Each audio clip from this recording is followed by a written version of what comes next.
Definite గా వాళ్ళు చూసి మాత్రమే వాళ్ళ దగ్గర ట్రీట్మెంట్ తీసుకోవాల్సిన అవసరం ప్రజలకు ఉంటుంది. ఇక్కడ ఒక చిన్న డౌట్ డాక్టర్ ఒకవేళ గారు. వాళ్ళు ఇప్పుడు సపోజ్ చెప్పండి. చదువుకున్న వాళ్ళైతే చిన్న చిన్న క్లినిక్స్కి వెళ్ళరు, హాస్పిటల్స్కే వెళ్తారు. బట్ చదువుకోని వాళ్ళే, కొంచెం పేదవాళ్లే ఇలాంటి చిన్న చిన్న ఫేక్ డాక్టర్స్ దగ్గరికి వెళ్తూ ఉంటారు.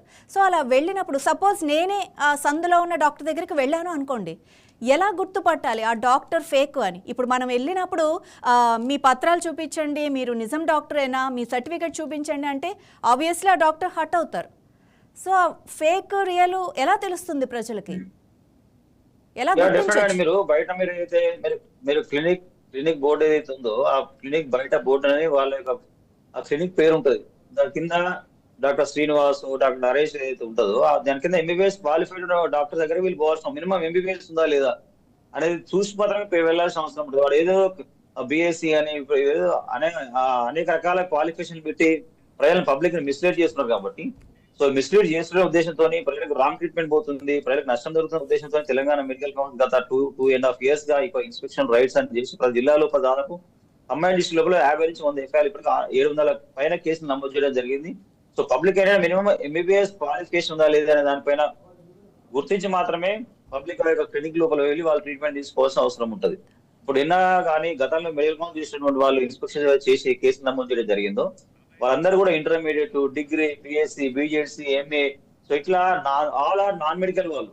సో వాళ్ళు ఇష్టానుసారంగా ఏం చేస్తారంటే పేషెంట్ లాగా జ్వరం వచ్చినా, నొప్పి వచ్చినా ఇష్టానుసారమైన ఐరన్ of antibiotics, pain killers, steroids, తర్వాత other minor anti diabetic medications, anti hypertensive medications కావచ్చు, తర్వాత న్యూరో ఫిజిషియన్ రాసినటువంటి న్యూరోపతిక్ డ్రగ్స్ వాళ్ళు పూర్తి స్థాయిలో రాస్తున్నారు. ఫర్ ఎగ్జాంపుల్ మీరు విలేజ్ లో కానీ, హైదరాబాద్ లో కానీ, నల్గొండ డిస్ట్రిక్ట్ లో ఎక్కడ పోయినా కూడా ఏంటంటే మీకు నొప్పి వచ్చినా, జ్వరం వచ్చినా డైరెక్ట్ వాళ్ళు డైక్లోఫినాక్ సోడియం ఒక పెయిన్ కిల్లర్ ఉంటుంది. డైక్లోఫినాక్ సోడియం ఒక ఇంజెక్షన్ ప్లస్ ఒక డెక్సామెథాసోన్ కార్టికోస్టెరాయిడ్ రెండు కాంబినేషన్ లో కొట్టేసి ప్రతి ఒక్కరికి ఇష్టానుసారంగా కార్టికోస్టెరాయిడ్స్, పెయిన్ కిల్లర్స్ అడ్మినిస్ట్రేట్ చేస్తున్నారు.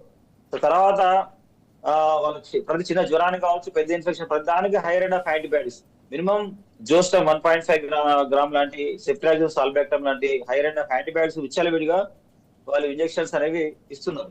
దాంతో పాటుగా మైనర్ సర్జికల్ ప్రొసీజర్స్ కానీ ఆర్ అబార్షన్స్ లాంటి సంఘటనలో కూడా every month RMP quack abortion చేసి చనిపోయినటువంటి ప్రతి నెలకు కేసు అనేది ప్రతి జిల్లాలో కూడా మనం చూస్తూ ఉన్నాం.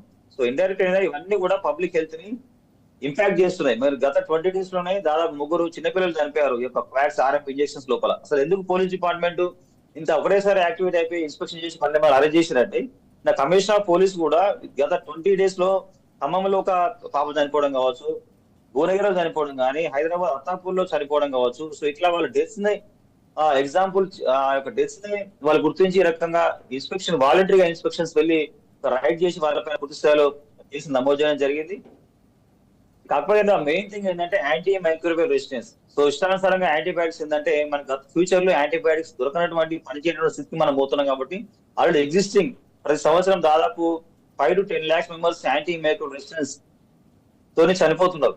సో COVID-19 లో ఎంతమంది చనిపోయిన అంతకంటే పెద్ద గ్లోబల్ థ్రెట్ మనకు యాంటీ మైక్రోబియల్ రెసిస్టెన్స్ రాబోతుంది. కాబట్టి సో సరైనటువంటి పద్ధతి లోపల సరైన క్వాలిఫైడ్ డాక్టర్ నుంచి మాత్రమే కరెక్ట్ ఈ డిసీజ్ కి ఏ మందులు కానీ కరెక్ట్ ఎంబీబీఎస్ క్వాలిఫైడ్ డాక్టర్ మాత్రం ఐడియా ఉంటుంది. కాబట్టి సో డెఫినెట్ గా ఏంటంటే పబ్లిక్ క్వాలిఫైడ్ ఎంబీబీఎస్ డాక్టర్ ద్వారా మాత్రం వెళ్ళి అలోపతి ట్రీట్మెంట్ తీసుకోవాల్సిన అవసరం ఉన్నది. సో ప్రజలు దీన్ని గమనించాల్సిన అవసరం ఉంది. ఇప్పటికైనా గవర్నమెంట్ కానీ పోలీసు వాళ్ళు యాక్టివ్ అవ్వడం చాలా మంచి పరిణామం. అంతేకాకుండా district health officers, DMHOs, director of public health Telangana government పూర్తి స్థాయిలో నకిలీ వైద్యం డెఫినెట్ గా ఎరాడికేట్ చేసి ప్రజలకు మంచి వైద్యం అందించాల్సిన అవసరం ఉంది. Now there is no need of quackery. Existing medical college మీకు దాదాపు తెలంగాణ లోపల 65 మెడికల్ కాలేజ్ చేసినాయి.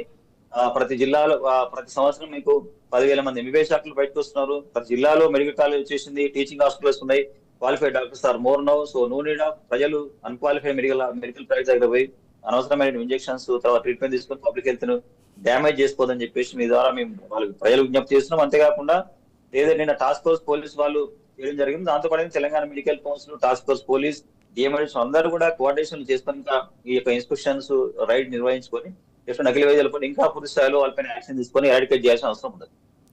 మరి ఇలాంటి దొరికిన ఈ నకిలీ డాక్టర్ల పైన కేసులు పెడితే సరిపోతుందా? కఠిన చర్యలు, చట్టాలు ఇలాంటివి అవసరం లేదంటారా?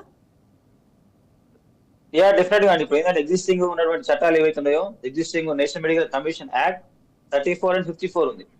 సో 34, 54 ఏం చెప్తుందంటే 34 ప్రకారం ఏంటంటే only qualified MBBS medical practitioner who are registered in Telangana medical council or national medical commission లో రిజిస్టర్ ఎంబీబీఎస్ డాక్టర్ మాత్రమే ప్రాక్టీస్ చేయాలనేటువంటి 34 చెప్తుంది. 54 ఏంటంటే ఎవరైతే ఇక ఎంబీబీఎస్ డాక్టర్ ప్రాక్టీస్ చేస్తారో లోకల్ మెడికల్ కౌన్సిల్ నుంచి ఒక విజిలెన్స్ ఆఫీసర్ ని అపాయింట్ చేసుకొని వారిపైన ఇన్స్పెక్షన్స్ వెళ్ళి ఎవిడెన్స్ తో డైరెక్ట్ గా మనం కోర్టులో కోర్టులో వాళ్ళ డైరెక్ట్ వాళ్ళపైన కేసు ఫైల్ చేయొచ్చు. అది లోకల్ తెలంగాణ మెడికల్ కౌన్సిల్ మాత్రమే పవర్స్ ఉన్నాయని చెప్పేసి ఎన్ఎంసీ యాక్ట్ 34 అండ్ 54 చెప్తుంది. ఎన్ఎంసీ యాక్ట్ 34 అండ్ 54 ప్రకారంగా 1 year of imprisonment and 5 lakhs fine ఉన్నది. This is the existing rule. తర్వాత Telangana Medical Practitioner Registration Act అనేది తెలంగాణ మెడికల్ కౌన్సిల్ లోపల ఉంది. ఎవరైతే ఎంబీబీఎస్ కానటువంటి వాళ్ళు లేదా మోడర్న్ మెడిసిన్ ప్రాక్టీస్ కానీ అలోపతి మందులు రాసులు వాళ్ళపైన డైరెక్ట్ తెలంగాణ మెడికల్ కౌన్సిల్ వెళ్ళి పోలీస్ స్టేషన్ లో వారిపైన ఎఫ్ఐఆర్ చేయొచ్చు అని చెప్పి దాంట్లో ఎగ్జిస్టింగ్ రూల్స్ ఓన్లీ 3 months ఉంది తెలంగాణ మెడికల్ ప్రాక్టీషనర్ ప్రకారంగా, లోకల్ మెడికల్ యాక్ట్ ప్రకారంగా కేవలం 3 నెలలు మాత్రమే పనిష్మెంట్ ఉంది. కాబట్టి పోలీసు వాళ్ళు కొన్ని బయట ఏదైతే వాళ్ళు నిన్న టాస్క్ ఫోర్స్ వాళ్ళు వెళ్ళి ఇన్స్పెక్షన్ చేయడం జరిగింది, వాళ్ళు వేరే చీటింగ్ ఇంపర్సనేషన్ అని చెప్పేసి కొన్ని యాక్షన్ పెడుతున్నారు.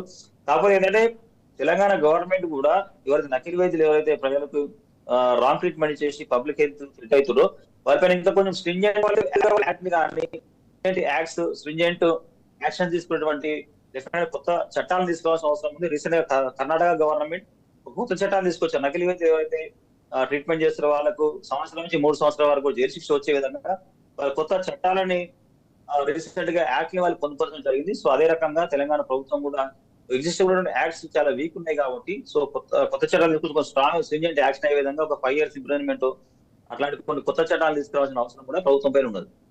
మరి ఇలాంటి నకిలీ డాక్టర్స్ పుట్టుకొస్తున్న నేపథ్యంలో తెలంగాణ మెడికల్ కౌన్సిల్ ఇంకా మరింత కఠినంగా వ్యవహరించాల్సిన అవసరం ఉందంటారా? ఎందుకు అంత ఉదాసీనంగా? డెఫినెట్ గా అండి. సో డెఫినెట్ ఉదాసీనం ఏం లేదు. డెఫినెట్ గా ఏంటంటే తెలంగాణ మెడికల్ కౌన్సిల్ చాలా కమిట్మెంట్ తో పనిచేయడం ద్వారా ఇప్పటికీ 2 years లో భాగంగా 700 పైగా మేము అన్ని జిల్లాలో కేసులు నమోదు చేయడం జరిగింది.